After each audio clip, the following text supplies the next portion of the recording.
Hello mga boss, itong motor ko, yung legendary Kawasaki ZH2. Ito ay 2020 model. Napansin ko lang sa aking ORCR ay 2020 model, so expire na. 2020, 2021, 2022. So dapat noong 2023, nirehistro ko na kasi pang-4 na taon na. Eh dumating yung plaka, ito yung number. Nakaligtaan ko na i-rehistro dahil madala na natin magamit. Ngayon mga boss, samahan niyo ako para i-rehistro ang big bike na to at alamin natin kung magkano nga ba ang rehistro ng big bike. Kahit ako, first time kong mag-rehistro ng big bike. Kaya samahan niyo ako mga boss, tara. So andito ako ngayon sa speed check. Ayun o, speed check emission center. Dito lang yan sa tapat ng, ayun, ang LTO Las Piñas. So ang LTO Las Piñas naman ay isa lang.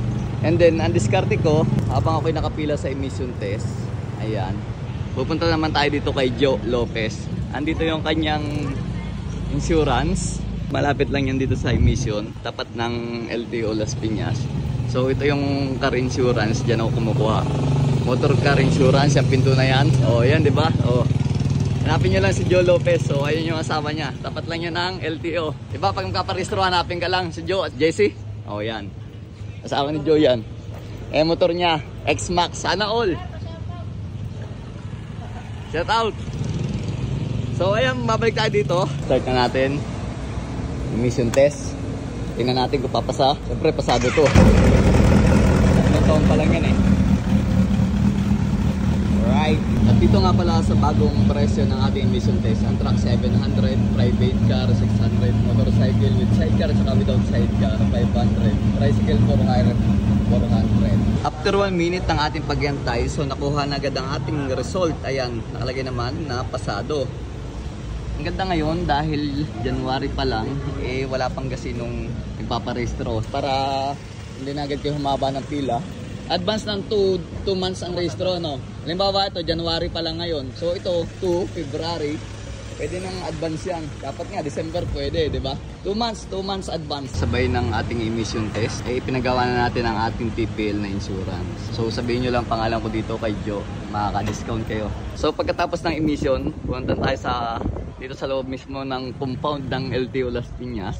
Titingnan yung mga motor dito, kung mga busina, kung may side mirror, tapos yung mga tambutso, kung pasado sa standard. So ito naman atin to, dahil stock nga naman, okay na. So diretso na tayo doon sa valuation. Window 3. Window 3. Thank you sir. Window 3. Alright. Na-evaluate na yung babayaran natin dito sa encoding. Tama naman brother, halos wala tayong kasabay no? Tayo lang nagre-registro no? Yes sir. Shout out sa'yo brother. Ayan no. Mamaya, pagkatapos ito, doon na tayo, tatawagin na tayo sa kahera. Shout out sir, yung kapatid ko, lagi nanonood sa'yo. Uy, shout out. Anong pangalan? Jun Kari. Okay, shout out sa'yo brother. Jun Kari. Ingat sir. Victor Gonzales. Present, sir. Tony Boss. Ito ang babayaran natin sa window, 406. So ayan, window 9 cashier. Victor Gonzales, 406. Gonzales, 406. Sunod si 5. 5,377. Kasunod, Dugolio. So ayun, tapos na ating pagpaparehistro, hindi rin nagtagal. At ang nagastos natin ay 500 pesos sa TPL, 500 pesos sa emission test, and then sa window naman ay 406 pesos. Ang rehistro pala ng big bike yung nagagastos ay halos parehas lang ng lower cc na motor. So ayan mga boss, ride safe. Alright.